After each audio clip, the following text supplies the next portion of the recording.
मक्खी। कहानी की शुरुआत। एक मक्खा और मक्खी शांतिपूर्ण रूप से अपना वैवाहिक जीवन निर्वाह कर रहे थे। उनके जीवन में कोई गम न था। वे एक 5 मंजिला इमारत के 5वीं मंजिल में किचन के कोने में रहते थे। बड़ा ही आलीशान घर था, करोड़पतियों वाला। किचन में हर रोज कुछ चटर पटर बनता रहता और वे दोनों यदा कदा चटर पटर चीजों को चाटी लिया करते थे। मनुष्य जैसे तुच्छ प्राणी के छिड़कने से उन्हें क्या फर्क पड़ने वाला था। बड़े मजे में कट रही थी जिंदगी। उनके कई बच्चे वयस्क होकर दूसरी इमारतों में शिफ्ट कर चुके थे। कभी कभार उनसे मिलने भी आ जाया करते थे। एक दूसरे को खूब किस्से सुनाया करते थे कि आजकल में उन्होंने क्या खाया पिया और किस तरह से दो हाथों वाले जीव ने उन्हें भगाने या मारने की असफल कोशिशें की। हंसता खेलता परिवार। सब दिन होत ना एक समाना। मक्खी बीमार रहने लगी। दूसरी मक्खियों ने कहा भूत प्रेत का साया है। किसी ने कहा मौसमी बीमारी है। खूब दुआ मिन्नतें हुई पर कोई असर नहीं पड़ा। मौसमी बीमारी होती तो कुछ दिनों में ठीक हो जाती, पर ऐसा ना हुआ। शायद होनी को कुछ और ही मंजूर था। मक्खा की मुलाकात एक दूसरे मक्खा से हुई। वह एयर इंडिया के प्लेन के किचन में घुसकर कई बार अमेरिका और यूरोप के कई बड़े शहरों का भ्रमण कर चुका था। ज्ञान की कोई कमी नहीं थी उसमें। बुजुर्ग मक्खा ने बुजुर्ग मक्खा मक्खी को देखने आया और देखते ही समझ गया कि कैंसर अंतिम चरण में है। कोई उपाय नहीं बचा था। न चाहते हुए उसे यह खबर मक्खा को देनी पड़ी। खबर सुनकर उसे ऐसा लगा मानो किसी ने उसे पेस्टिसाइड से भरे कंटेनर में डुबा दिया हो।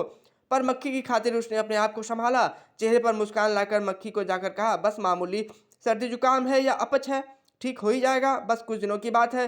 जितना भी समय बचा था दोनों ने खूब बातें की। उन्होंने याद किया उन दिनों को जब वे दीवार से सटकर घर पर टीवी देखा करते थे।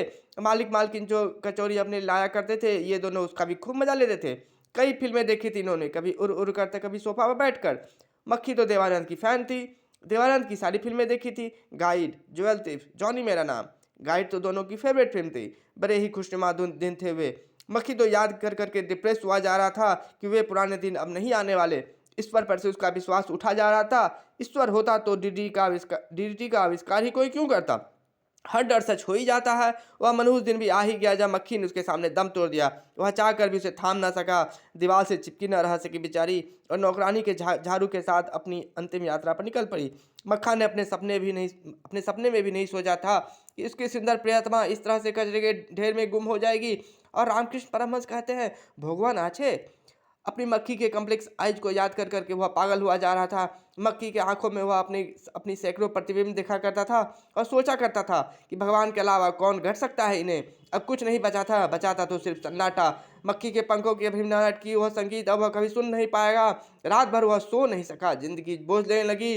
दूसरे दिन सुबह उसने सोचा, इस अंधों की दुनिया में अंधों की तरह जीने से क्या फायदा, और उसने मालिक की हाथ की प्याली में पड़े तरल में डूब कर जान दे दी।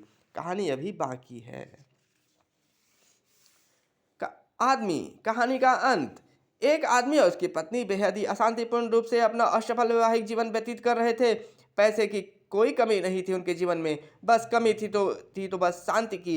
वे एक 5 मंजिला इमारत के 5वीं मंजिल पर रहते थे। बड़ा ही आलीशान घर था, करोड़पतियों वाला। बड़ी ही सुंदर बालकनी थी। मीठी मीठी हवा आती थी सावन के महीने में।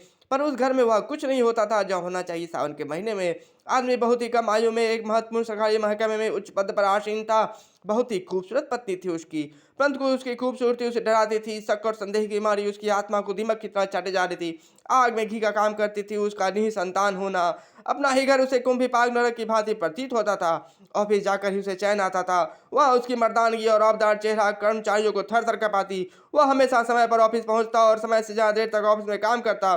घर जाने से फायदा भी क्या था। छोटे कर्मचारियों को भी ऐसा ही करना पड़ता। वह एक मिसाल था सरकारी कर्मचारियों के लिए। उसकी माँ अपने बेटे की तारीफ में घंटों कसीदे पढ़ती। सोसाइटी में उसे आंखें मिलाने की हिम्मत कोई नहीं करता। लाखों मिलने वाला वेतन और सरकारी पावर, और क्या चाहिए भला। बस एक ही जगह वह खाए जा रहा था। जिसने भी कहा है ठीक ही कहा है। किसी को मुकम्मल जहां नहीं मिलता, जमीन मिलती है तो आसमान नहीं मिलता। आदमी आस्तिक था और आशावादी भी। 33 करोड़ देवी देवताओं पर उसका अटूट विश्वास था। 33 करोड़ देवी देवताओं की पूजा अर्चना पर ही उसे वह सब कुछ मिला था जिसके लिए सब तरसते हैं, सरकारी नौकरी, पैसा, इज्जत। और उसे यह विश्वास था कि ईश्वर की कृपा से जो नहीं है वह भी आज नहीं तो कल मिल ही जाएगा। इन सब के बावजूद उसका विश्वास कभी न कभी डगमगा ही जाता था। उसे लगता था कि उसकी पत्नी शादी से पहले किसी और से प्यार करती थी और आज भी करती है, और शायद पत्नी की वजह से ही वह निसंतान है, न कि अपनी वजह से। डॉक्टर के पास भी वो जाने को तैयार नहीं था। उसे ऊपर वाले पर भरोसा था। उसकी माँ भी बहू को खूब कोसती, दहेज भी कम ही लाई और बच्चे भी पैदा नहीं कर सकती। आदमी अच्छा था, माँ को भी समझाता, पत्नी उसकी बुरी नहीं है, समय सब सब ठीक कर देगा। ऐसा नहीं था कि आदमी उसकी पत्नी के बीच में सब कुछ बुरा था। दोनों छुट्टी के दिनों में कई दर्शनीय स्थलों का भ्रमण कर चुके थे, अच्छे अच्छे होटलों में खाना खाते थे, शादी त्योहारों में वे दुनिया के लिए आदर्श पति पत्नी थे। घर में एक बड़ा सा टीवी था, खाली समय दोनों बैठकर फिल्में देखा करते। उसकी पत्नी कचौड़ी तलकर लाती और दोनों बैठकर मजे मजे से खाते हुए फिल्में देखा करते। यह बात अलग है कि कभी कभार कचौरी पर एक आध मक्खी बैठ जाया करती। आदमी समझ नहीं पाता कि इतनी सफाई के बावजूद दो तीन मक्खियां कैसे बच जाती हैं। वह सोचता चलो जाने दो, प्रगतिशील देश में कुछ ना कुछ मक्खियां तो रहेंगी ही। उसकी पत्नी देवानंद की फैन थी। यह बात उसके पति को इरिटेट करती, परंतु पत्नी का प्यार पाने के लिए देवा वह भी देवानंद की सारी फिल्में जैसे गाइड, ज्वेल थीप, जॉनी मेरा नाम साथ बैठकर देखे थे।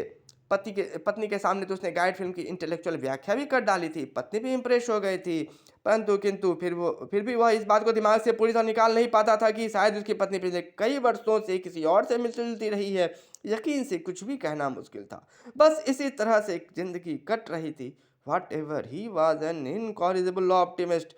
हर डर सच हो ही जाता है। वह एक बार हाई लेवल मीटिंग के तहत देश की राजधानी गया। घर लौटा तो घर में एक चिट्ठी पड़ी थी।